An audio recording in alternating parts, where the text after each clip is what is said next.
여러분들과 많이 했지만 이렇게 예수님께서 십자가에 못 박히신 날 교회에서 이렇게 성 만찬을 나누면서 시국 강연을 하게 된 것은 처음입니다. 정말 일생에 제가 오늘은 잊을 수 없을 것 같습니다. 먼저 이렇게 좋은 자리를 만들어주신, 뜻깊은 자리를 만들어주신 이막준 목사님, 그리고 여기에 참여해 주신 성도 여러분들께 진심으로 감사드리고 하나님께 축복을 기원합니다. 제가 오늘 준비한 강연은 시국에 대한 물론 강연이 되겠습니다. 지금 여러분이 아시다시피 대한민국은 어쩌면은 금년이 70주년인데 어쩌면 건국 70주년으로서 끝날지도 모른다는 대단히 절박한 그러한 위기의 감을 일부의 분들은 느끼고 있습니다. 저도 그 중에 한 사람이죠. 물론 많은 분들은 무슨 소리냐, 지금 우리나라 정말 잘 되고 있다, 이렇게 환호하시는 분들도 많이 있는 걸 알고 있습니다. 그러나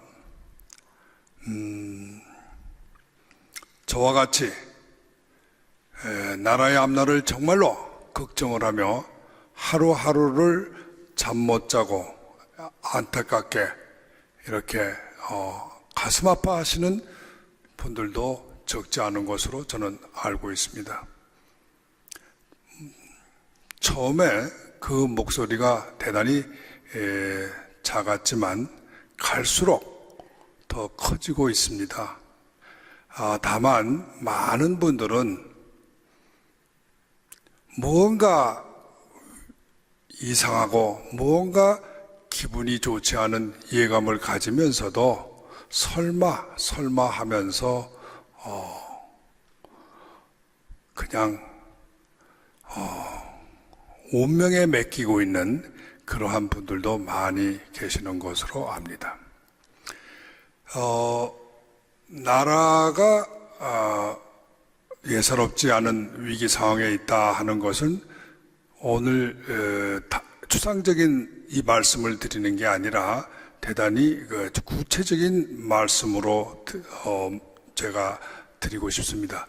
첫 번째는 헌법을 이번에 전면적으로 고치는 작업이 곧 시작되고 있습니다. 헌법이란 것은 나라로 말하면은 문서예요, 문서. 집문서입니다. 집문서. 나라를 세운 설계 도면, 어떤 나라의 건국 증명서예요. 그런데 그 헌법의 내용이 전적으로 새로 쓰여질 것으로 예정되고 있습니다. 3월 26일 저는 문재인 씨가 헌법상, 법률상 그 임기가 2018년 2월 25일로 끝났기 때문에 자기는 스스로 대통령이라고 주장하는지는 몰라도 법적인 근거가 없다고 봅니다. 그래서 저는 그냥 문재인 씨라고 호칭을 하겠습니다. 여기에 이의가 있으신 분은 제가 그 이유에 대해서는 나중에 따로 설명을 개인적으로 드리겠습니다. 지금 3월 26일 날, 그러니까 오늘이 3월 30일이니까 나흘 전에 대통령의 이름으로 공표한 헌법 개정안이 있습니다. 아마 여러분들은 이걸 인터넷에서 출력해서 받아보신 분들도 있겠지만 많은 분들은 못 보셨을 거예요. 제가 이거 출력해서 가지고 왔습니다. 장장 70페이지에 달하는 내용입니다. 이것을 내용을 제가 밤새 계속 정독을 하였습니다. 헌법의 내용을 완전히 새로 쓰는 거예요. 한자로 썼던 거를 한글로 쓴다고 이야기를 합니다. 그런 면도 있어요. 한자로 쓰여졌던 70년 전에 한자로 쓰여졌던 많은 법률 용어가 한자니까 어쩔 수 없이 한자 용어로 써졌던 그러한 많은 그러한 단어들을 모두 한글로 쉽게 고쳤다 하는 뜻에서 전면 고쳤다. 이렇게 표면적으로는 그렇게 되어 있지만 내용상으로도 헌법 조항의 전체 헌법 조항이 약 250, 60 정도 됩니다. 항목수로, 조문수로 보면은 190조항 정도 되지만 그 내용상으로 보면 한 300여 개가 넘는데 거기에 반에 해당하는 150개 항목들이 바뀝니다. 새로 들어오는 것도 다분히 많이 있죠. 이러한 헌법의 전면 개정은 헌법을 새로 쓰는 거와 다름이 없다고 할 정도로 다른 나라의 문서예요. 그 구체적인 내용에 대해서 앞으로 잠깐 제가 설명을 드릴 겁니다만, 두 번째는 이렇게 헌법의 문서가 바뀐다는 거, 나라의 공식 문서가 바뀐다는 거죠. 두 번째는 지금 4월 27일 날, 다음 달 27일 날에는 남북협상이 열리고 5월 달에는 북미협상이 열릴 것으로 되어 있습니다. 예정되어 있습니다.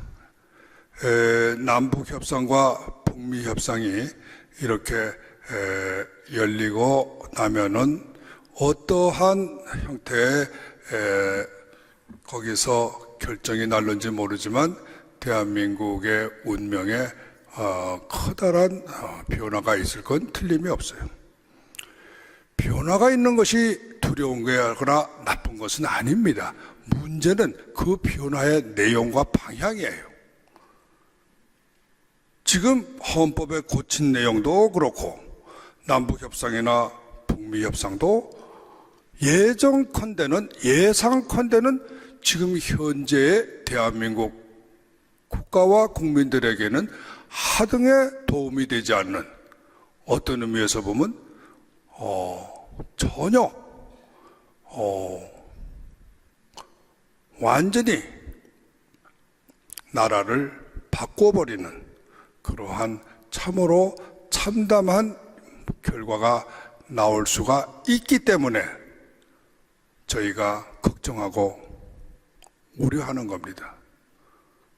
변화 자체가 무서운 것이 아니라 그 변화의 방향과 내용이 무섭기 때문입니다. 대한민국은 1948년 8월 15일 건국되었기 때문에 금년이 건국 70주년입니다. 그런데 문재인 씨는 공언을 했어요. 금년에 건국 70주년은 건국 기념일을 하지 않겠다고. 그리고 내년에 2019년에 3.1절 100주년을 통해서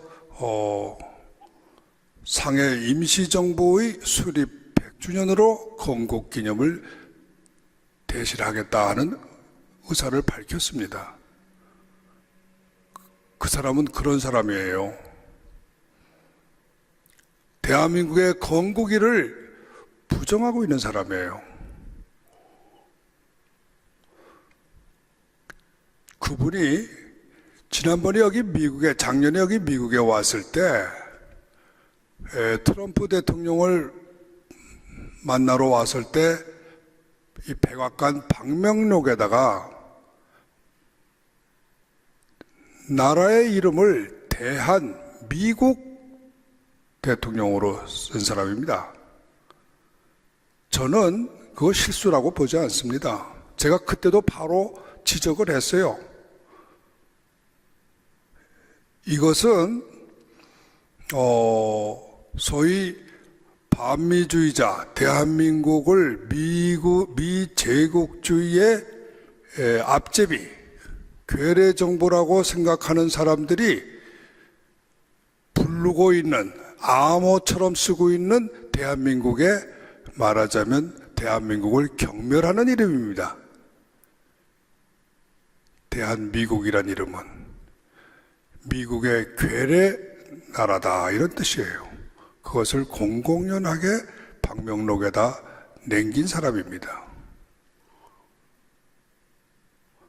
그러한 사람이 지금 나라의 운전대에 앉아서 나라를 몰아나가고 있습니다. 그렇기 때문에 이 방향이 결코 대한민국의 좋은 방향은 아닐 것이다 하는 것은 누구나 알 수 있어요. 헌법을 고치는 것도 대한민국에 절대로 대한민국을 부국하고 강하게 만들고 대한민국을 행복하게 만드는 것이 아니라 거꾸로 대한민국을 어떻게 하면은 하루빨리 해체해서 북한과 합쳐서 연방국가로 민족 통일을 이룩할 것인가 하는 것이 그 사람의 머릿속에 들어있는 소원 중의 소원이에요. 평생의 소원이에요.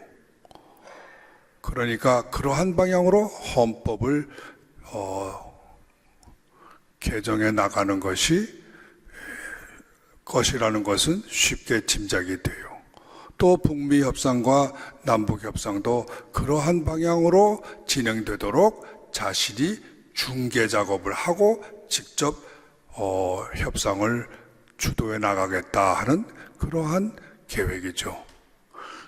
그런 점에서 저희가 단순히 이게 무슨 어떤 감정이나 또는 무슨 어떤 편견을 가지고 문재인 씨가 나라를 망친다 이렇게 비난적으로 나쁘게 보고 이러는 것은 저는 아니라고 생각합니다. 확실한 근거를 가지고 이야기하는 것이다 이렇게 저는 믿고 있습니다. 그래서 그 점에 대해서 오늘 시간이 많지는 않지만 주로 저는 법률가이기 때문에 주로 헌법 개정안을 중심으로 해서 설명을 좀 드리고 다음에 제가 보는 남북 협상과 북미 협상의 방향 여기에 대해서 저의 의견을 말씀드리는 것으로 강연을 하고자 합니다. 그러면 강연에 앞서서 한 가지 오늘 참 뜻깊은 날 아닙니까? 예수님께서 십자가에 못 박히시고 3일 뒤에 부활하시는 그러한 이 기적은 그야말로 기독교의 가장 핵심적인 신앙이고 교리이고 신학입니다. 이러한 뜻깊은 이 성금요일에 저는 오늘 이렇게 앉아서 정말 1년 전에 있었던 탄핵의 일에 대해서 한번 이것과 어떠한 의미가 같은 의미가 비슷한 의미가 있지 않나 해서 여러 가지 생각이 머릿속에 떠올랐습니다. 그래서 잠깐 거기에 대해서 제 느끼는 걸 말씀을 드리겠습니다. 저는 탄핵에 관해서 지난 1년 동안에 3권의 책을 썼어요. 첫 번째 책은 여러분들이 아마 많은 분들이 다 유튜브를 통해서 많이 듣고 보셨겠지만 탄핵을 탄핵한다는 제목의 책입니다. 이 책은 탄핵의 과정 중에서 탄핵 소추 과정을 주로 다루었습니다. 그 책은 2017년 1월 달에 출판되었습니다. 그리고 두 번째 책은 한국의 법치주의는 죽었다는 이 책인데, 이 책은 2017년 3월 달에 2달 뒤에 제가 출판했습니다. 저는 한국에 가서 탄핵의 변론에 참여하면서 계속 거의 밤을 새면서 46일 동안 그 탄핵 법정의 변론서를 준비하고 쓰고 발표하고, 또 탄핵에 관한 여러 가지 의견들을 태극기 집회에 나가서 강연 형태로 국민들에게 알리고 호소했습니다. 그 내용들을 기재한 것이 바로 이 책입니다. 이 책에는 탄핵 재판을 했던 판사들의 판결문에 이 속에 쓰여 있고, 소개되어 있고, 또 탄핵 법정에서 박근혜 대통령께서 직접 글로써 밝힌 당신의 본인의 변론서도 이 속에 들어 있습니다.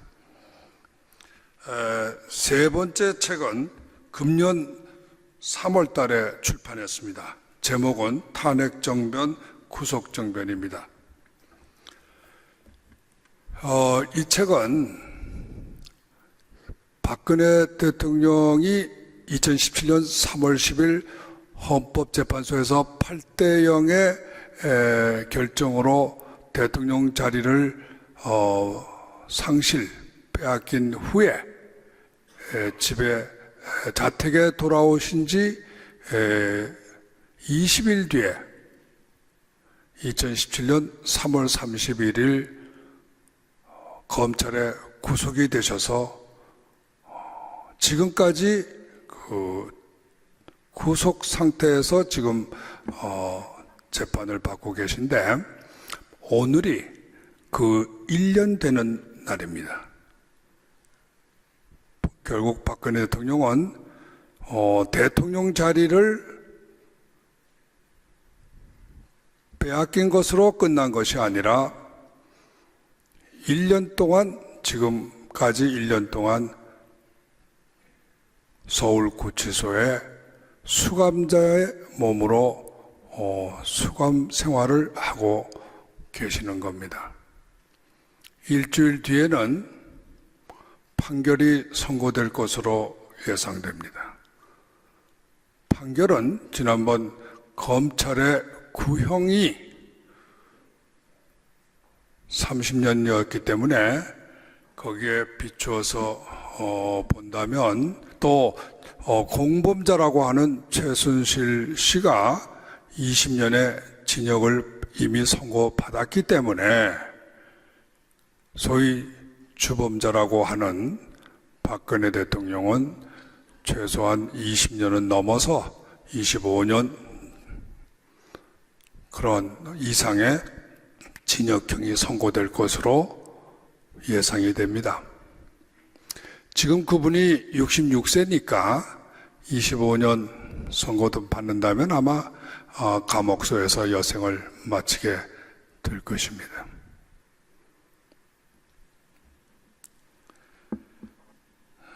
얼마 전에는 이명박 전 대통령도 구속이 됐어요.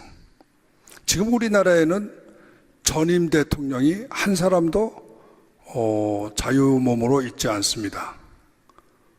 모두 돌아가셨거나 아니면 감옥소에 있어요.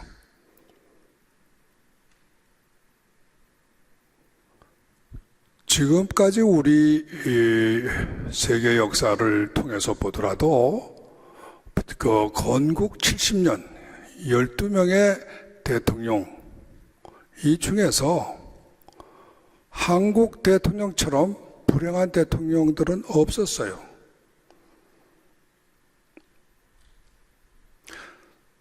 건국 대통령이 망명을 해서 해외에서 외롭게 돌아가셨고, 그 다음에 다 아시다시피 박정희 대통령은 재임 중에 암살되셨고 부인까지 총탄에 이뤘습니다. 그 다음에 다음 대통령들 전두환, 노태우 두 분은 생전에 재임은 끝이었지만 재임 후에 감옥소에 들어가서 무기징역을 받고 나중에 사면으로 풀려났지만 결국 오늘까지도 죄인으로서 이렇게 자유의 몸을 자유스럽고 살지는 못하고 계십니다. 참으로 노무현 대통령은 또 재임 후에 자살을 하셔서 이렇게 보면 한국 대통령들의 운명은 참으로 비운의 연속입니다. 어쩌면 이것이 나라의 운명을 상징적으로 나타내는 것 같습니다. 그런데 지난번 여러분들이 한번 생각해 보시면 트럼프 대통령이 지난 작년에 대한민국 국회에서 한 연설이 저는 생각이 나요. 그 연설문을 저는 마음이 울적할 때마다 그 연설문을 꺼내서 봅니다. 거기서 트럼프 대통령이 보는 대한민국은 정말 자랑스러운 기적의 나라예요. 그런데 그러한 나라를 만드는데 기여한 대통령들은 하나같이 이렇게 다 개인적으로 불행한 그러한 운명을 맞고 있습니다.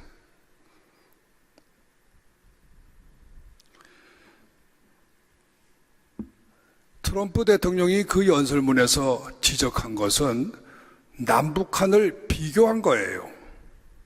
지난 70년의 남북한의 역사를 비교한 거예요. 대단히 객관적인 비교입니다. 트럼프 대통령은 역시 사업을 하신 분이라 무슨 정치가들처럼 그렇게 미사여구를 많이 쓰고 이러진 않았어요. 그 연설문은 문장의 처음부터 항상 숫자를 꺼내고 팩트를 꺼내서 설명을 하고 있어요. 숫자와 팩트로 쓰여진 연설문이었습니다. 아주 객관적인 연설 내용이에요. 그 연설문의 요지는 여러분도 다 아시다시피 전 세계인들이 다 알고 있는 바로 그 내용이에요. 지난 70년 동안 북한과 남한의 그 역사를 돌이켜보면 북한은 참담한 실패의 역사, 3대 세습 독재, 인권이 완전히 말살되고 자유와 재산을 부정당하고 국민들이 굶주려서 죽는 그러한 참혹한 실패한 국가의 역사이고, 반면에 대한민국은 민주주의가 활짝 꽃피고 언론의 자유가 극성을 부리고 경제적으로는 세계 20위 안의 대국, 무역으로는 10대 무역 대국의 자리를 차지하고 있는 그야말로 전 세계인들의 경탄과 찬양이 대상이 되는 그러한 모범적인 성공 국가예요. 이거는 트럼프 대통령만 지적한 게 아니라 온 세계 사람들이 다 인정하고 있는 객관적 평가입니다. 단적으로 우주에서 사진을 찍어보면 북한은 캄캄한 암흑의 땅인데 변해서 남한은 정말 빛이 찬란한 그러한 희망의 땅이에요. 그래서 70년의 그 역사를 이렇게 남북한을 대비를 해보면요, 누가 승자고 누가 패자인가는 답이 벌써 자명하게 나와 있는 겁니다. 그 경제적으로만 숫자를 비교 이렇게 한다면 50대 1이에요. 국가 크기, 경제력 면에서.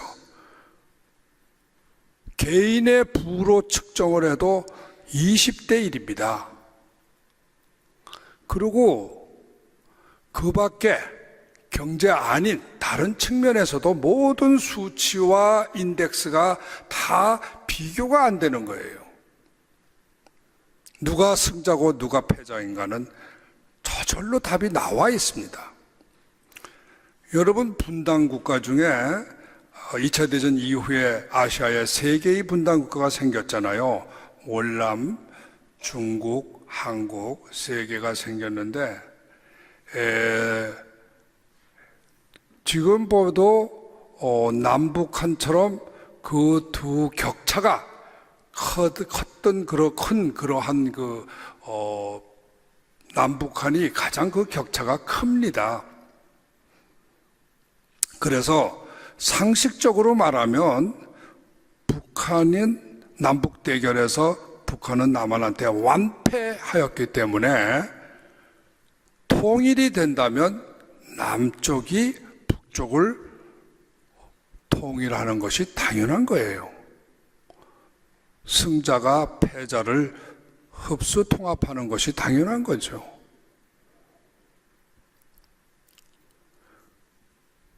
그런데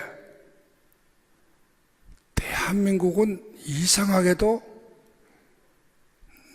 남쪽에서 북쪽을 이겨본 적이 없어요. 정신적으로. 북쪽이 항상 큰 소리를 치고 살아왔어요.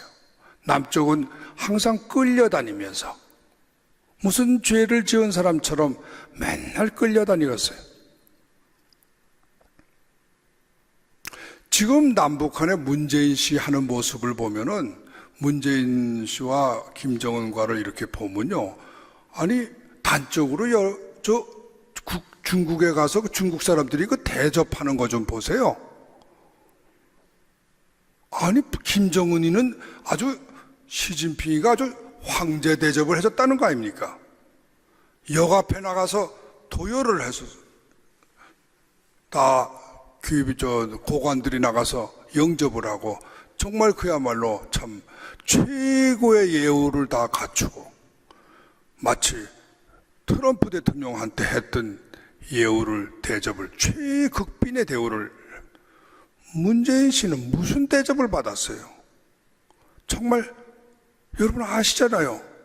밥 한 그릇을 못 얻어먹고 기자들이 얻어맞고 돌아오지 않았습니까? 어떻게 된 거예요? 이렇게 된 겁니까? 어떻게 해서 이런 대접을 받습니까? 무슨 남한에 무슨 죄가 있고 남한이 무슨 잘못을 했는데 북한은 뭐를 했길래 도대체 그 대접을 받고 이렇게 불공평한 일이 세상에 어디 있습니까? 이게 참 이해할 수 없는 일 아닙니까?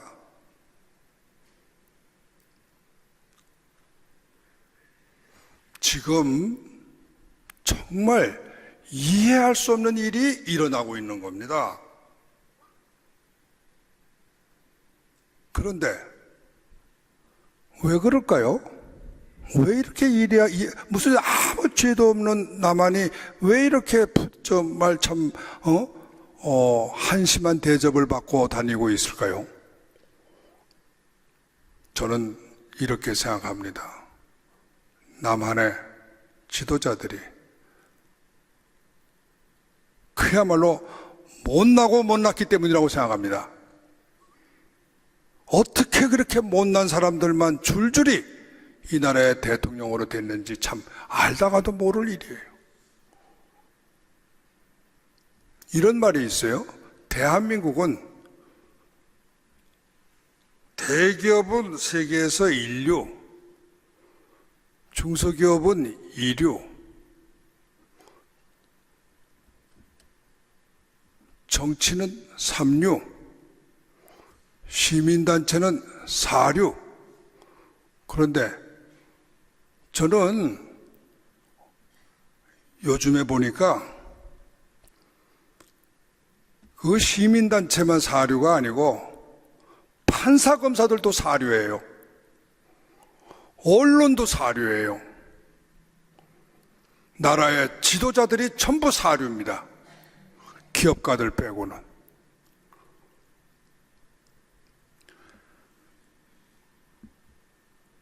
그 사람들이 이렇게 정말 정치가 이렇게 삼류, 사류가 되는 그들이 차지하고 있는 이 정치 현실을 무언가 우리가 바꾸지 않으면, 고치지 않으면 국민들도 결국 사류가 될 수밖에 없습니다. 지도자를 결정하는 권한이 국민한테 있다면 사류 지도자를 뽑은 국민도 사류가 될 수밖에 없어요. 그러니까 참으로 우리가 한번 되짚어봐야 되는 것은 꼭 지도자만 탓할 것이 아니라 우리들에게도 커다란 잘못이 있다는 걸 인정하지 않을 수 없다고 저는 생각합니다. 이번에 성금요일의 의미를 한국 현실에, 특히 탄핵의 전국에서 탄핵의 현실과 좀 대비를 해서 본다면, 저는 박근혜 대통령이 지금 현재 대통령직에서 파면되고 또 형사재판에서 보니까 구속되고 구형을 30년 받고 벌금을 1185억을 구형받고 하는데, 제가 깜짝 놀라는 것은 정말 박근혜 대통령에 대한 죄가 뭔지 과연 국민들이 알고 있는가 하는 거예요.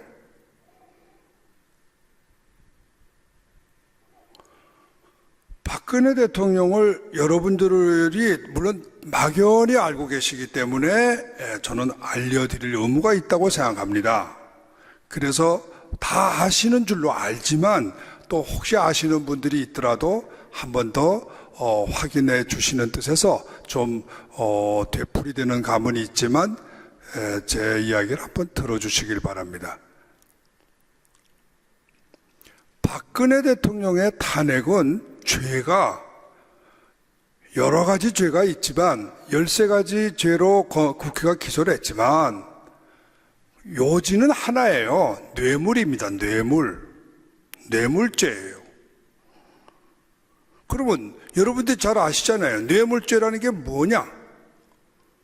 공무원이 직무와 관련해서 경제적 이득을 받는 것을 뇌물이라고 그럽니다. 박근혜 대통령이 대통령인데 막 공무원이라면 공무원이니까 좋아요. 그러면 직무와 관련해서 경제적 이득을 받았냐? 이것이 핵심이에요. 검찰은 760억의 경제적 이득을 얻었다. 특히 그 중에서도 440억에 대한 부분은 이건 정확하게 뇌물이다. 이렇게 기소를 국회가 기소를 한 겁니다. 그래서 탄핵돼야 한다고. 그러니까 760억 원, 요게 달러로는 70 밀리언 달러겠죠. 70 밀리언 달러에 해당하는데 그 돈을 그러면 과연 박근혜 대통령의 계좌나 금고에서 발견했느냐 이거예요. 발견하지 못했어요. 박근혜 대통령의 계좌를 지난 1년 동안 그렇게 뒤졌지만 단 1원도 이상한 돈을 발견하지 못했어요. 현금을 찾아냈느냐? 현금 다발 못 찾아냈습니다. 760억이 어디 있는지 다 알아요. 760억은 미르재단, K스포츠재단 계좌에 있어요. 아니 뭐 이게 어떻게 박근혜 대통령 돈이 됩니까? 그런데 그거를 박근혜 대통령의 뇌물죄로 기소를 국회가 기소한 겁니다. 우리나라 범죄에 뭐 다른 범죄는 형량이 별로 그렇게 얼마 안 되기 때문에 생략을 하고 뇌물죄가 핵심인데, 그래서 온 세계 언론에도 박근혜 대통령은 콜옵션으로 대통령 자리를 뺏겼다 이렇게 보도가 됐습니다. 콜옵션이라는 게 뇌물이에요. 그런데 3월 10일 날 탄핵재판소가 선고한 판결문을 읽어보면요, 박근혜 대통령 뇌물에 대해서는 단 한마디 말이 없습니다. 아예 재판을 하질 않았어요.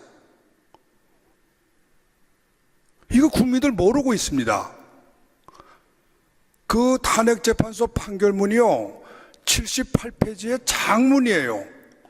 하도 뭐 이상한 소리가 많으니까 사람들은 그 쫓아다니다 보니까 뇌물이 빠져 있다는 걸 모른 거예요. 이 대한민국 5천만 국민 중에서 뇌물죄라고 하는 그 죄로 국회가 기소를 했는데 거기에 대한 판결이 빠졌다는 걸 아무도 몰랐던 거예요. 언론도 보도를 안 했습니다.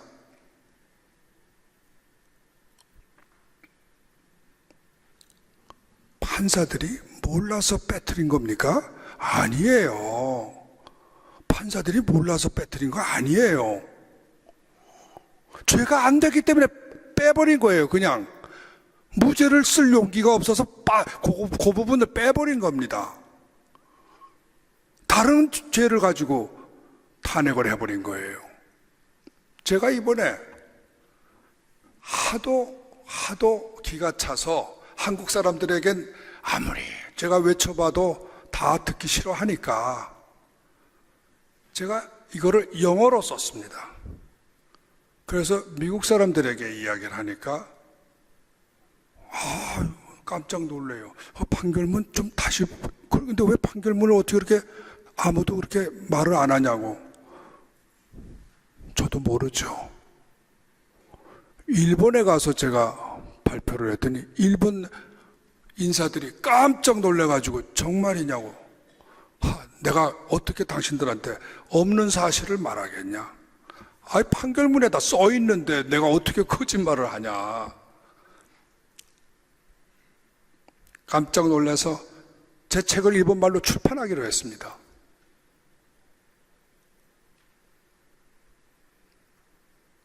나라에 하찮은 사람을 재판할 때도 검찰이 기소한 죄 가지고 재판을 하는 겁니다. 그런데 나라의 대통령을 재판한다는 이 판사들이 그 국회가 기소한 가장 무거운 죄, 다른 죄는요 5년 이하의 징역이에요. 전부가. 요 뇌물죄만 무기징역 또는 15년 이상의 징역, 그리고 2배 내지 5배 이상의 벌금, 이렇게 되어 있습니다. 그래서 국회가 그 소추장을 쓸 때요 아주 강조를 했어요. 강조를. 다른 죄도 아니고 이와 같이 무기징역까지도 선고될 수 있는 무거운 범죄이기 때문에 파면이 안 될 탄핵을 안 할 수 없다. 이렇게 상세하게 자기네들이 설명까지 붙였습니다. 그런데 2달 동안 재판하고 나서 판사가 선고한 판결문에는 뇌물죄 부분은 언급이 없어요. 언급이. 가타부타 말이 없어요.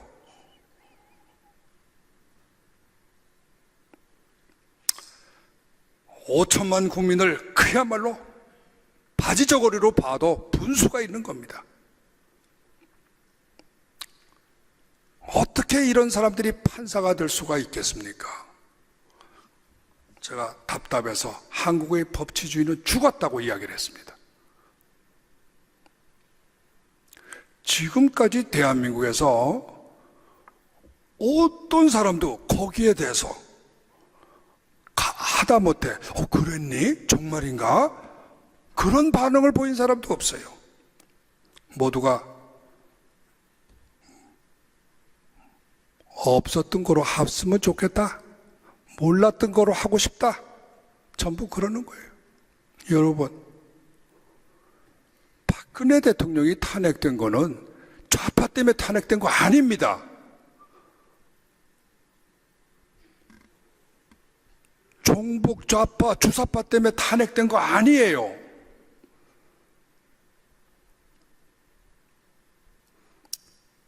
그 헌법재판소의 판사들은요, 좌파 아닙니다. 좌파 아니에요. 그 사람들은 바로 1년 전에 2015년도인가 황교안 씨가 그 당시 총리인가 법무부 장관 하고 있을 때 통진당 해산 판결에서 김희수 헌법재판관 한 사람만 통진당 해산에 반대를 했고 나머지 8사람은 전부 통진당 해산에 찬성한 보수들입니다. 그 사람들을 임명한 대통령은 이명박 대통령과 박근혜 대통령이에요. 그 시절에 사람들과 국회가 임명한 겁니다. 김희수 한 사람만 국회의 야당 지명 케이스였어요. 나머지는 전부 보수 대통령, 보수 대법원장, 보수 국회가 지명한 사람들이었습니다. 어떻게 박근혜 대통령을 잡은 것이 좌파입니까? 보수가 잡은 거예요. 국회도 마찬가지예요. 국회도 171명이 소위 더불어민주당과 합세한 국민의당 또 정의당 뭐 이렇게 무소속 171명이 이름을 밝히고 탄핵소추를 발의했습니다. 그러나 200명이 되려면 29명 내지 30명이 29명 내지 28명이 모자라요. 200명 3분의 2가 되려면. 그것 다 어디서 나온 겁니까? 234표가 62명의 소위 새누리당 사람들이 배신을 해서 찍은 겁니다. 보수가 잡은 거예요. 여러분, 예수님께서도요, 십자가에 못 박히실 때요, 사람들이 그냥 붙잡아서 폭력으로 십자가에 못 박은 거 아닙니다.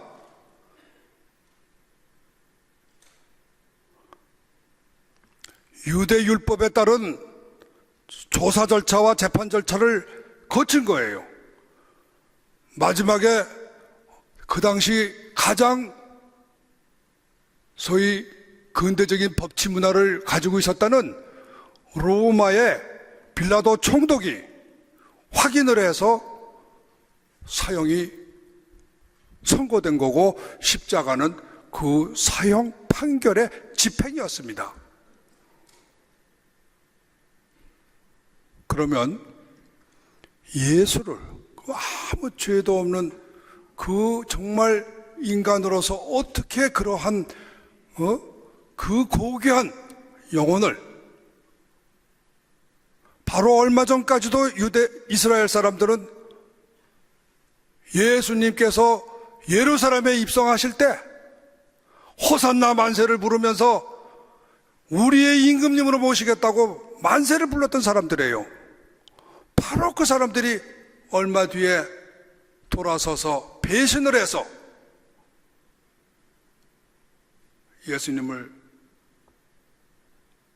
죄인으로 만들어서 십자가에 못 박은 겁니다. 배신이에요, 배신.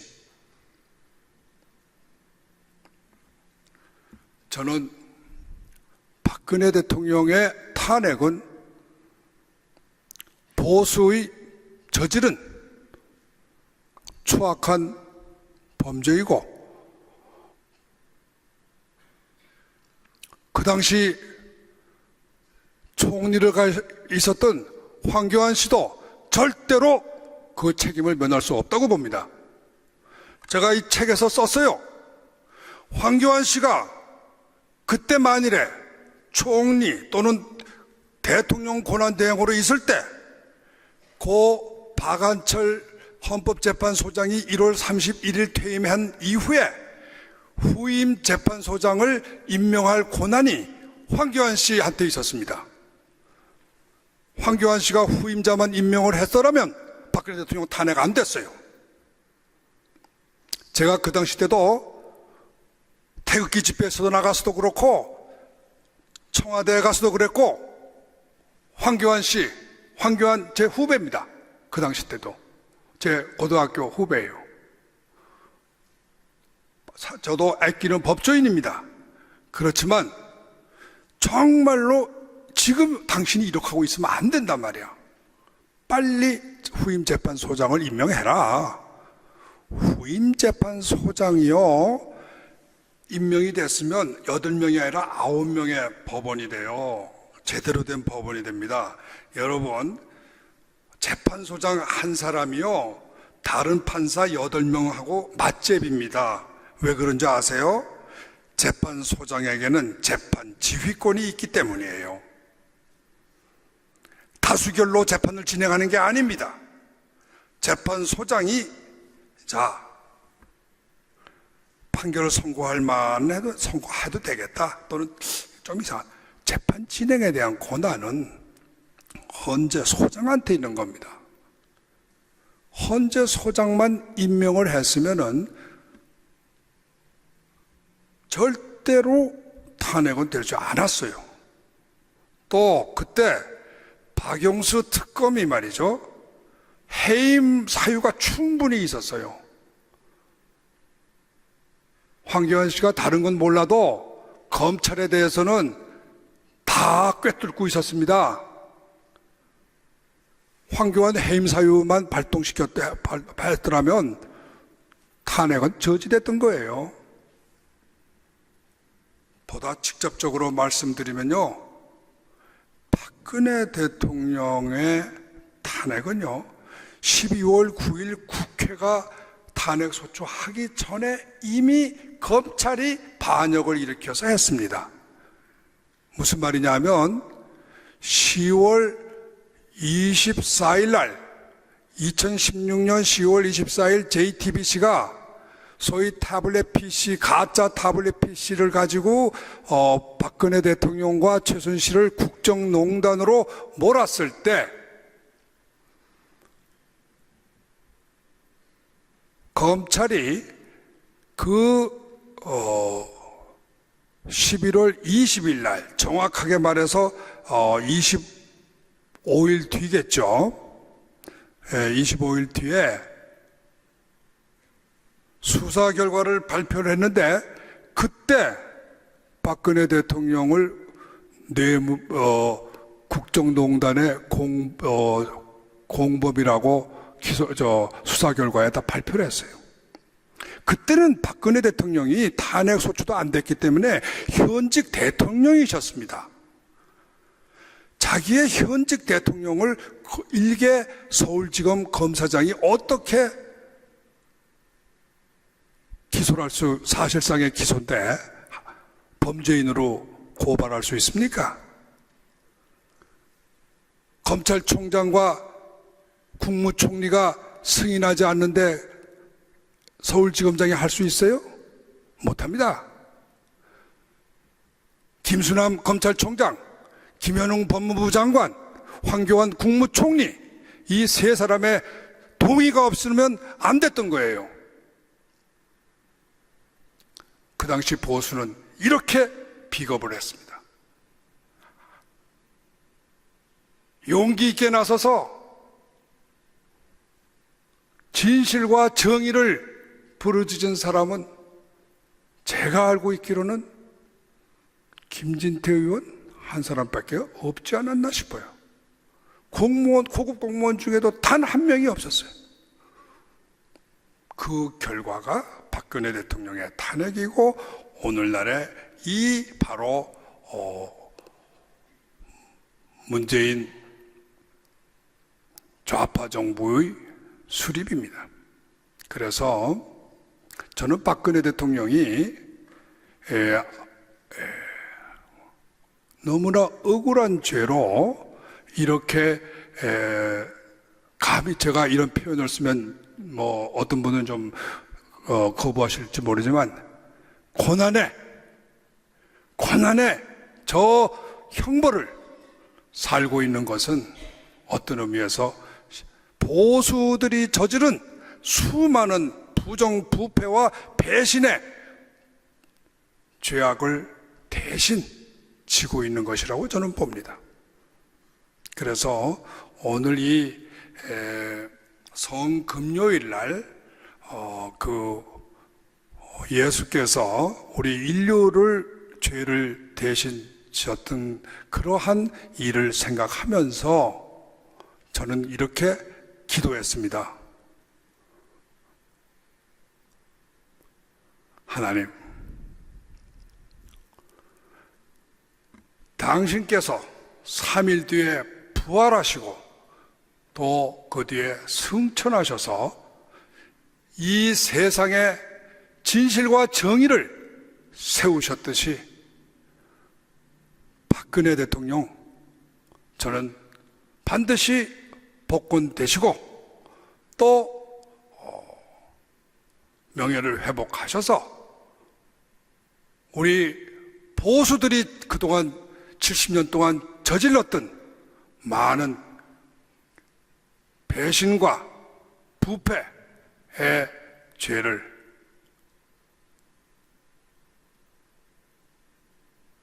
씻어주시기를 저는 기도했습니다. 박근혜 대통령께서 그렇게 되시리라고 저는 믿습니다. 짧은 눈으로 이렇게 보면은 이 역사의 흐름이 대단히 불공정하고 참 이럴 수가 있는가? 어떻게 북한은 저렇게 승승장구하고 우리가 이렇게 피땀 흘려 그렇게 만드는 대한민국은 이렇게 무참하게 짓밟히는가? 참으로 불공평하다. 이렇게 하나님께서 어떻게 이렇게 불공정한 심판을 내리시려 하시는가? 이렇게 원망이 들 때도 있지만 저는 오늘 이 십자가의 그 가르침을 새기면서 아니다. 우리 인간이 보는 이 역사라고 하는 건 정말로 바로 눈앞의 역사만 보기 때문에 그렇다. 좀 더 길게 보자. 길게 보면 그동안에 우리가 보수들이 저질렀던 수많은 죄를 속죄하는 과정이 반드시 필요합니다. 이 과정 없으면 보수는 살아날 수가 없어요. 다시 돌아올 수가 없어요. 누군가는 십자가를 지고 형벌을 받아야 됩니다. 지금 그 과정이 진행되고 있다고 저는 믿습니다. 그래서 부활이 보수의 부활, 대한민국의 부활은 반드시 있을 것이다. 기독교인의 신앙만이 부활을 가져올 수 있다고 저는 믿습니다. 그래서 기독교인이 아니면 부활의 신앙을 가질 수가 없어요. 그렇잖아요. 부활은 기독교인에게만 있는 신앙입니다. 불교에는 부활이 없어요. 윤회만 있어요. 부활이 있다고 하는 것을 저는 기독교 신앙의 핵심이라고 저도 배웠습니다. 그래서 오늘 저는 이 강연이 제가 구국기도회라는 이 강연 제목에 대해서 정말 깊은 의미가 있다고 저는 봅니다. 지금 많은 분들이 좌절되고 태극기 흔들면 뭐하냐? 쓸데없다. 우리는 아무 힘도 없어. 에휴, 그냥 뭐 어쩔 수 없지 뭐. 체념해야지 뭐. 기독교인이 아닙니다. 부활을 믿지 않는 거예요. 부활을 믿는다면 우리 대한민국의 재건을 확신해야 됩니다. 저는 여러분들께 그러한 무슨 메시지를, 확신의 메시지, 신앙, 믿음, 소망, 사랑이라는 그러한 기독교적 가치를 우리가 그야말로 다시 한번 살려서 한국을, 또 나라를 살리자, 대한민국을 살리자. 여러분, 대한민국은 사실 아시아에서 유일한 기독교 국가입니다.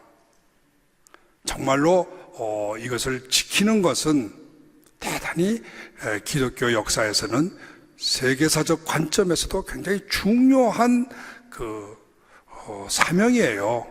그렇기 때문에 단순히 시국강연이다 이렇게 생각하지 마시고 구국 기도회다 이렇게 생각해 주시고, 참 이러한 구국 기도회를 이렇게 열어주신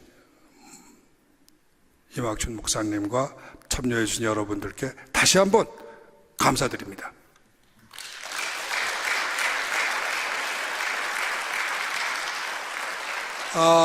잠깐 한 10분 동안만 제가 탄핵에 대한 이야기를 접고 개헌에 대해서 말씀을 드리겠습니다. 아마 법률가인 사람들이 개헌에 대해서 말을 잘 안 하니까 사람들이 개헌에 대해서 잘 모르고 있는 것 같아요. 참 부끄럽습니다. 우리 법조인들이 정말 국민들에게 진실을 말해야 될 책임이 있는데도 불구하고 아무도 그러한 역할을 맡질 않아서 제가 또 할 수 없이 이 탄핵 개헌 문제를 말씀을 잠깐 드리겠습니다. 지금까지 어떤 유튜브나 여기서도 이러한 내용들이 전혀 제대로 지적이 되지 않고 있어요. 그래서 오늘 제가 하는 이 내용은 대단히 한국에서 처음으로 소개되는 내용들이기 때문에 여러분들께도 큰 도움이 되리라고 봅니다. 빨리빨리 이야기를 하겠습니다. 1987년 10월 29일 지금 현재 헌법이 나왔습니다. 이 헌법은 지난 30년 동안 대한민국을 지켜온 헌법이에요. 그런데 그동안 여러 차례 헌법 개정의 시도는 있었지만 다 불발로 끝났습니다. 그런데 이번에 문재인 씨가 낸 헌법 개헌안은 여러 가지 여건상으로 보았을 때 대단히 통과될 수도 있겠다 하는 그러한 우려가 있습니다. 그렇기 때문에 지금까지 나왔던 개헌안과는, 지금까지 개헌안이 대통령 이름으로 정식으로 발의된 적이 한 번도 없어요. 이번에 처음으로 발의된 겁니다. 30년 만에. 그리고 이것이 통과될 가능성이 왜 있느냐? 먼저 이것이 통과되려면요, 국회에서 3분의 2의 찬성을 받아야 됩니다. 그런데 국회 3분의 2의 의석 분포를 보면요, 현재 소위 야당이라고 할 수 있는 당이 자유한국당 하나 정도예요. 이 자유한국당이요, 현재 의석은 116석입니다. 여기에 조원진 씨가 있는 대한애국당을 합치면 111석이니까 117석이 돼요. 그러니까 지금 현재 더불어민주당이 소위 문재인 씨가 주도하는 이 헌법 개정안이 국회에서 통과되려면 자유한국당에서 또다시 배신자가 나와야 됩니다. 20명 정도 나와야 되겠죠. 근데 이 자유한국당이라는 데가 참 좀 상당히 수상한 정당이에요. 이게 야당인지 아닌지 알 수가 없는 정당이에요. 배신을 아주 잘하는 사람들이야. 한 번 배신한 사람 또 배신 안 한다고 말하기가 어려워요. 참으로 이 사람들 뭘 떡 하나 주고 또 감옥소에 집어넣겠다고 겁 한 번 주면은 배신할 가능성 상당히 높습니다. 그래서 상당히 위험해요. 우선 이 숫자를 먼저 아셔야 됩니다. 그 다음 절차는 국민투표예요. 근데 국민투표는요, 과반수 투표의 과반수예요. 그러니까 과반수 투표의 과반수 찬성인데 지난번 선거 결과를 봐서는 문재인 씨 지지표가 41%입니다. 거기다가 이 지금 소위 국민의당이라는 이름에 있던 이 당, 소위 안철수 씨, 박지원 씨 당의 국민의당, 이 당에서 갈라져 나간 이 민주평화당, 이 표가 보면은 이 표를 계산하면 50% 가까이 됩니다. 국민투표에서도 50%를 넘길 수 있을 것으로 보입니다. 물론 보통 국민투표가 보통 80%씩 막 이렇게 찬성률이 높은 것이 많기 때문에 가까스로 과반수가 됐다 하면은 권위가 많이 떨어집니다. 그래서 지금 아마 제가 보기에 지금 문재인 씨가 자신이 없는 부분이 바로 이 부분일 거예요. 과반수는 될 텐데 과반수만 가지고는 헌법을 밀어붙인다는 것이 상당히 부담스럽기 때문에 70~80%가 오를 때까지 좀 뜸을 들일 가능성은 있습니다. 그래서 저는 신문에서는 6월 달 정도 개헌을 한다 그러는데 저는 그거는 아니지 않나 보이고 어떤 의미에서 보면 시간을 꽤 둘 것이다. 그래서 국민의 70% 정도가 찬성이 나올 때까지 뜸을 들이게 되지 않을까, 이렇게 저는 전망을 합니다. 그러면 이 헌법 개정안은 일단은 한번 국민들한테 던져본 것이다. 반응을 보기 위해서, 이렇게 저는 생각을 합니다. 그래서 요 많은 조항 중에 국민들이 반대가 심한 부분을 걸러내는 과정을 거칠 것이다.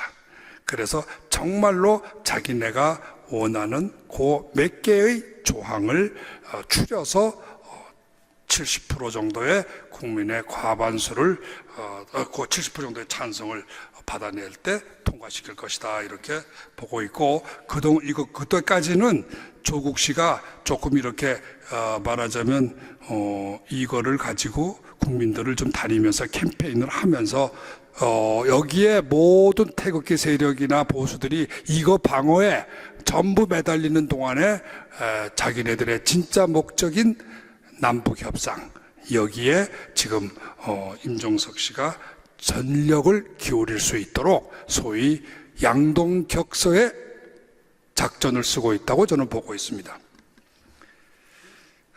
헌법 개정안의 주요 내용만 소개드리겠습니다. 먼저 헌법 개정안에서 전문을 손을 봤습니다. 이 전문에 보면은 4.19 혁명, 부마 민주항쟁, 5.18 민주화운동, 60항쟁이 들어있습니다. 5.16은 물론 없죠. 근데 여기서 핵심은 5.18 민주화운동으로 보입니다. 5.18 민주화운동이 왜 집어넣느냐? 물론 이념적인 것이죠. 그렇지만 또 실리적인 것도 있어요. 왜냐? 지금 5.18 그 특혜보상입법이라고 하는 건 지금 현재 자꾸 국민들한테 알려지기 시작하면서 이것이 그 진보들에게는 대단히 그 부끄러운, 말하자면 그 언제 터져 나올지 모르는 제2의 미투 같은 거로 보고 있습니다. 자기네들의 커다란 약점이에요. 왜냐하면 많은 국민들이 진상을 알면 알수록 도대체 그게 말이 되냐, 5.18 특혜라는 게 이게 말이 되냐, 이런 특혜가 수천 명의 명단을 왜 발표를 하지 않느냐 하는 불만이 지금 쌓이고 있기 때문에 이것은 대단히 자기네들의 치부이기 때문에 제가 보기에는 이것을 헌법적으로 정당성을 확보하기 위해서 전문을 고치고 있는 것이다, 이렇게 보입니다. 다음에 재미난 조항이 대한 1조 3항에 소위 헌법 제1조가 항상 헌법은 여러분들이 헌법 공부하면 많은 사람들이 다른 조항은 다 잊어버려도 1조는 알아요. 대한민국은 민주공화국이다. 주권은 국민에게 있고 모든 권력은 국민으로부터 나온다. 이거는 공민교과서부터 나오니까 사람들이 다 알아요. 그런데 요 1조에 사망을 만들었어요. 이 사망이 뭐냐 하면 대한민국은 지방 분권국가를 지향한다, 이렇게 되어 있어요. 여러분, 이게 아주 무서운 조항입니다. 지방 분권국가? 이건 무슨 말이에요? 이런 단어 없습니다. 이런 단어 없어요. 아무도 뜻을 모르는 단어입니다. 뜻을 모르는 단어예요. 어떻게 해석할지 누구도 알 수 없는 거예요. 지방자치와 무엇이 다르냐 이거예요. 지방 분권국가. 추측컨대는 이것은 고려 연방제의 뜻을 담고 있다고 보입니다. 중국이 헌법이 어떻게 되어 있냐 하면은 바로 중국이 이 대만 통일을 염두에 두면서, 홍콩 대만 통일을 염두에 두면서 소위 그 국가 체제가 다른 그러한 다원 국가를 표방하고 있습니다. 그래서 지방 분권 국가라고 하는 것은 그러한 의미를 뜻도 모르게 이렇게 두리뭉실이로 일단 만들어 놓고 있는 것으로 보입니다. 이 조항이 제가 보기에는 대단히 문제의 조항이에요. 연방제로 나갈 수도 있는 그러한 의미를 여기에 내포하고 있습니다. 요거는요 2조하고 같이 봐야 돼요. 그 2조에 보면요, 이번에 2조를 신설을 했어요. 뭐를 신설했냐면 대한민국의 수도에 관한 사항은 법률로 정한다, 이렇게 되어 있습니다. 그게 당연한 거 아니야? 이렇게 생각하면 이거 아무 문제가 안 돼요. 요거 설명서를 보면요, 지난번에도 그 행정 수도를 이전하려다가 여러 가지 국민적으로 혼란이 많이 생겼다. 법치 논쟁도 생기고, 그래서 그러한 그 수도 이전을 염두에 두고 이 조항을 둔다, 이렇게 돼 있어요. 그러나 그렇게 이 조항 없다고 해서 행정 수도 이전 못한 거 아니거든요. 이 수도에 관한 사항을 법률로 정한다고 하는 것은 역시 앞에 있는 지방 분권 국가를 지향한다는 조항과 맞물려 있는 겁니다. 이것은 연방제 국가를 만들면서 수도를 여러 개를 두거나 아니면은 개성이나 평양으로 둘 수 있는 법률을 고쳐서 헌법 안 고치고 수도를 옮기겠다는 그런 복선을 깔고 있는 것으로 저는 해석합니다. 저보고 그건 무슨 근거로 그렇게 해석하세요? 이렇게 말한다면 전 이렇게 답변하겠어요. 무슨 근거냐니. 그러면 이 조항을 왜 두셨어요? 사람의 속내를 알 수가 없기 때문에 온갖 추측이 나오는 거는 어쩔 수 없는 겁니다. 그거는 추측을 하는 사람의 잘못이 아니라 속내를 보이지 않고 이상한 조항을 만드는 그 사람의 잘못이에요. 이러한 조항을 만들 때는 이것이 무슨 뜻인가 하는 거를 모든 의혹을 해소할 수 있도록 명쾌하게 설명을 해주고, 그래서 이런 전혀 대한민국에 해롭지 않은 조항이니까, 연방제하고 관련 없는 조항이니까 안심하시라, 이렇게 설명을 해야지. 왜 자꾸 그게 뭐 이렇게 악의적으로만 해석하시오, 이렇게만 말하면 안 됩니다. 그거는 법률가는 법률을 해석할 때 여러 가지 다양한 의미를 해석하지 않을 수 없는 거예요. 다음에 기본권 보장에서 사람과 국민을 구별하고서 쓰고 있습니다.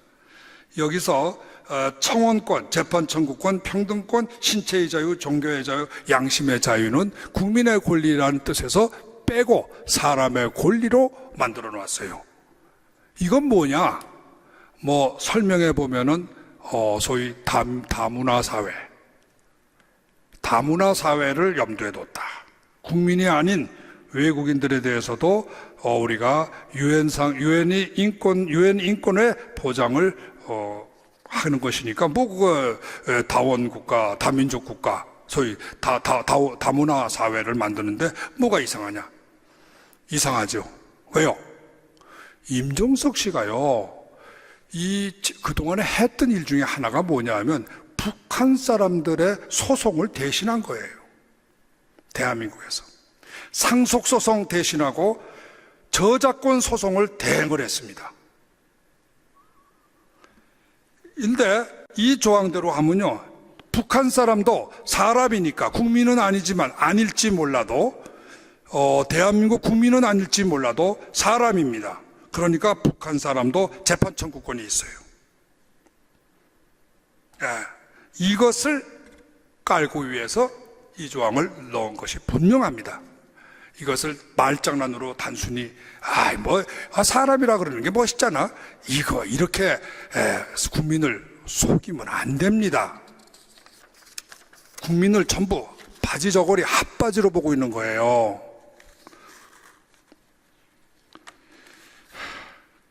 그 다음에 제가 다른 이야기 또 다 빼고, 여기 많은 거 있지만, 사실은 대통령 4년 중임제 조항이 들어 있습니다. 이게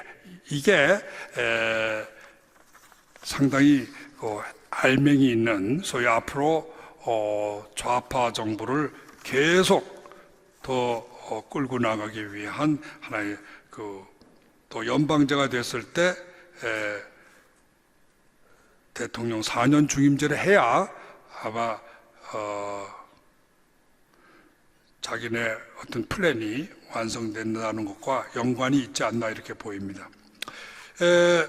그리고 다른 조항은 150개 사항 중에서 제가 요 5가지 정도만 이야기를 하고 나머지는 다 그냥 빼겠습니다.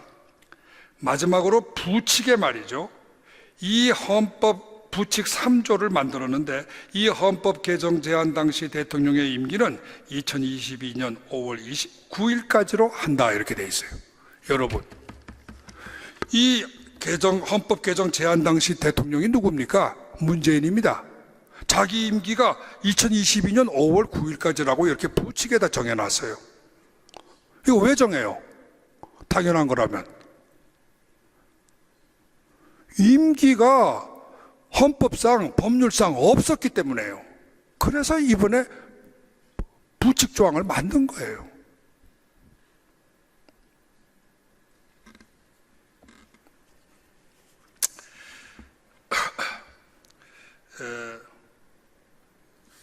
법률, 헌법에 대한 약간의 지식을 겸해서 이렇게 제가 설명을 드리겠습니다. 원래 헌법은요, 개정할 때 미국은요 27차의 헌법 개정을 했습니다. 역사 200 몇십 년 동안에. 근데 1차부터 10차까지는 처음 헌법 만들 때 같이 개정한 거예요. 그래서 그건 말만 개정이고 개정 조항이라고 안 봅니다. 소위 Bill of Rights, 권리장전은 개정은 아니에요. 그래서 11차부터 27차까지 17개 조항이 개정입니다. 근데 이 개정은요 공통점이 있어요. 전부가 원포인트 개정입니다. 원포인트 개정. 개정을 이렇게 수십 가지, 백몇 개 조항을 개정하는 그런 개정 없어요. 미국의 개정은 17차 개정이 있었지만 전부가 다 원포인트. 여러분, 왜 원포인트 개정을 해야 되는 줄 아세요? 국민이 말이죠. 국민의 동의를 받을 때 여러 개 조항을 집어넣으면요, 어떻게 선택을 해요? 다 선택하든가 다 받아먹든가 아니면 다 뱉어야 돼요. 오로와 나싱이 됩니다.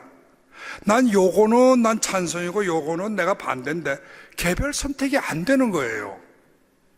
그렇잖아요? 오로와 나싱이에요. 그러면 국민들 보고 투표하라 그러면 아니 읽어볼 150개 조항 읽어볼 사람 누가 있습니까? 거기 좋은 것도 있다는데 됐어 그러면. 뻔한 거예요. 이거는 국민을 바지저고리로 만들기 위해서 여러 개를 섞어서 개헌을 하는 겁니다. 국민을 정말로 주권자로 알고 소중하게 안다면 한 조항 한 조항을 의견을 물어야 되는 거예요. 사람과 국민은 다르니까 이렇게 좀 고치면 어떻겠습니까? 이 조항을 이렇게, 지금 제가 150개 사항인데 지금 고친 내용이 150개 사항을 읽어볼 사람이 누가 있어요 지금? 그걸 어떻게 알아? 오로와 나싱 게임에서. 그렇기 때문에 원래 민주국가에서 헌법을 고칠 때는요, 개정을 할 때는 원포인트 개정을 해야 되는 거예요. 이게 참, 이런 걸 지적한 사람이 대한민국에 단 한 명의 법조인이 없더라고요. 참 안타깝습니다. 그리고 참 헌법 전문 조항 같은 건요, 사실 없으면 어때요? 미국에는 헌법 전문이 이런 거 없습니다. 괜히 집어넣으면 싸우는 거예요. 5.18? 나 5.18 좋은데 집어넣자는 사람이 있고 5.18은 난 싫은데. 왜 사람들을 공연히 국민들을 갈라놓게 이념 대결을 시키게 만드냐 이거예요. 전문이 없으면 안 싸울 거 아닙니까? 싸움거리를 없애야 됩니다. 법치국가에서 국민들이 헌법이 단순하면 단순할수록 그 헌법은 지키기가 쉬워요. 헌법이 복잡하면 복잡할수록 자꾸 개정을 하게 됩니다. 기본 상식이에요. 조국 씨는 헌법 교수라고 그러는데 난 이 사람 정말 헌법의 ABC를 모르고 있는 사람이에요. 보니까 한심해. 어떻게 헌법을 이렇게 누더기로 만들려고, 이념 국민들을 전부 이념 갈등과 대립의 싸움터로 몰아넣고 있어요. 헌법 전문 없으면 제일 조용합니다. 그리고 이 조항 중에 보면요, 무슨 이상한 뜻도 모르는 조항이 너무 많아요. 그리고 필요 없는 게 많아요. 생명권이라는 걸 집어넣었어요. 아니 여러분, 생명권은 있어야 생명이 존중됩니까? 이거 세월호 사건, 세월호 그 유족 사람들 즐겁게 해준다고 생명권 조항을 집어넣어요. 신체 정신권, 이거 아니 그거 없으면 신체 정신이 무슨 탈납니까? 심지어는요, 국가는 38조 3항에 국가는 동물 보호를 위한 정책을 시행해야 된다. 저는 전 세계 어느 나라에서 헌법에다가 동물 보호 조항을 넣는 나라를 난 처음 봤어요. 이거 장난도 아니고 참 이거 문제가 있습니다.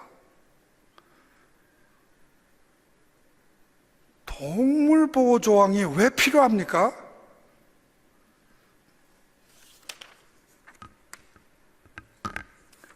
그런 걸 지적하자면요, 끝이 없어요. 끝이 없어. 여기에 토지 공개념, 이거 무슨 소리인지 모르게 아주하게 써놔가지고 어쨌든 간에 이 헌법 개정안은요, 제가 보니까 국민을 통합시키자고 만드는 헌법이 아니고 완전히 국민을 대결, 국민 분열, 국민 혼란을 시키자고 만드는 헌법입니다.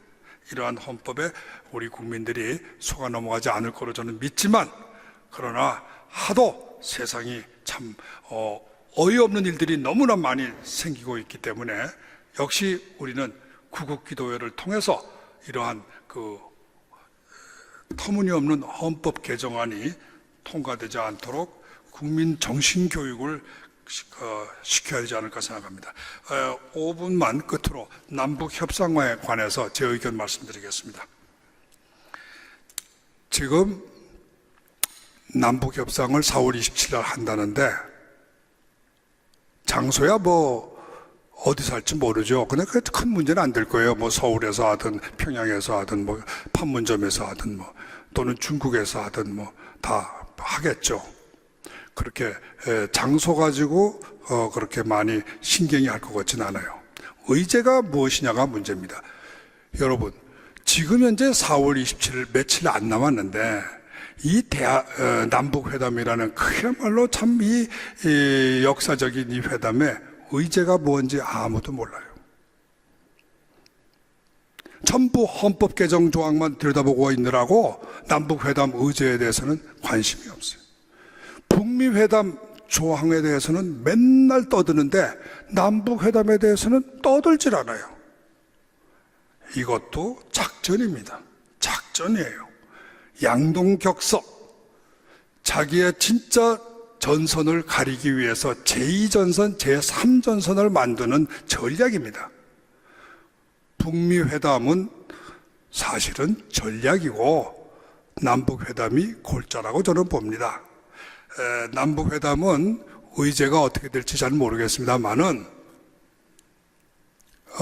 여러분들 많은 분들이 거기서는 아마 경제적인 협조, 문화교류, 소위 지난번 평창올림픽 때처럼 그렇게 아주 멋진 남북한 대화합의 장을 만드는 문화행사를 먼저 거창하게 벌이지 않겠나, 이런 우선 분위기 조성을 할 거라고 봅니다.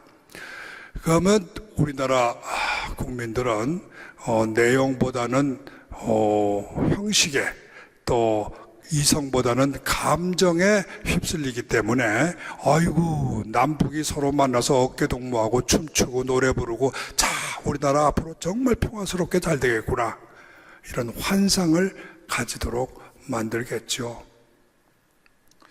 남북협상에서 개성공단이나 또는 금강산 관광, 이것이 충분히 논의될 것이라고 저는 봅니다. 그러나 비밀스러운 내용도 많이 공개되지 않는 많은 내용도 논의될 것이다. 그건 뭐 뻔한 거죠. 지난번 김영철 씨 와서 갔다고 하는데 도대체 무슨 내용에 무슨 말을 했는지 아무도 모르잖아요. 겉에 발표하는 거와 실제 주고받는 내용과는 다 따로따로 있을 것으로 보입니다. 그리고 따로따로 있을 때는 그 내용 중에는 분명히 이 헌법 개정과 관련돼서 그 소위 여러 가지 그 연방제 논의 이런 것도 넌지시 다 주고받을 것이다. 신문에 공개가 안 될 뿐이다. 이렇게 저는 봅니다. 근데 그러나 어쨌든 지금 현재 저는 뭐 정치 전문가가 아니기 때문에 자세하게 말씀드릴 수는 없고, 지금 현재 사실 제일 핵심은요, 한미동맹하고 미군 철수예요. 다른 이건 다 형식이고 가식이고 알맹이는 결국 그겁니다. 근데 한미동맹과 미군 철수인데 어떤 형태로든 그러한 그 일정에 대해서 어떻게 하겠다는 방침에 대해서는 남북 간에서 두 사람 간에서, 남북이라기보다 두 사람 간에서 논의가 분명히 이루어질 것으로 보고 정말로 그 내용이 내용에 따라서는 대단히 급박할 수가 있다. 왜냐하면은 왜 급박하냐면 보통 같으면 이걸 급박하게 다룰 이유가 없죠.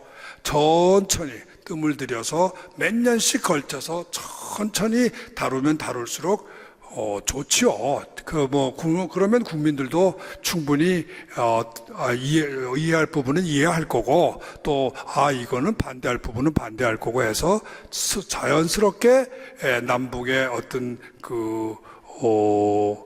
관계가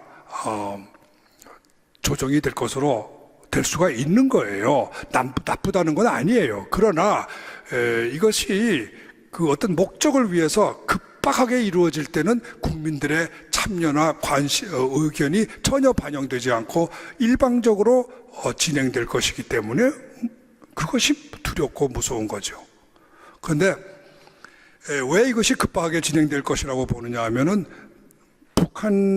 북미 협상이 5월 달에 있기 때문에 그렇습니다. 그러니까 북한과 미국 간의 협상 내용을 그 전에 이미 남북 간에서 어느 정도 서로 의논을 해서 정할 것이기 때문에 서로 협의할 사항을 정할 것이기 때문에 대단히 급박한 내용이 그 속에 포함될 수 있다고 봅니다. 쉽게 말하면 한미동맹과 미군 철수에 대해서 대단히 좀 공격적인 그러한 내용들이 들어갈 수 있다고 저는 봅니다. 정말로 그러한 순간이 오면은 그때는 정말로 대한민국의 운명은 모르겠어요. 우리 국민들이 정말로 그때 크게 놀래서 들고 일어날지 아니면 그만 포기를 하고 굴복을 할런지 모르겠습니다만 우리 여기 기독교인들이 여기서 열심히 구국기도회를 통해서 한국의 우리 동포들에게 용기와 희망을 주지 않으면 안 된다고 저는 생각합니다. 이상으로서 제 강연은 마치도록 하겠습니다. 예정 시간보다 조금 15분 지연된 것을 죄송스럽게 생각합니다.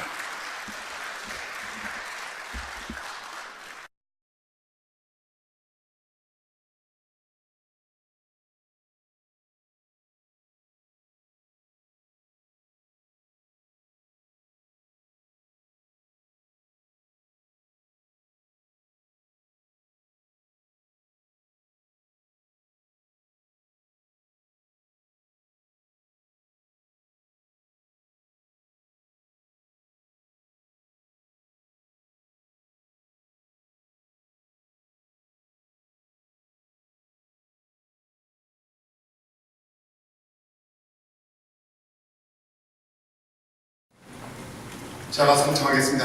민주주의 대한민국 만세!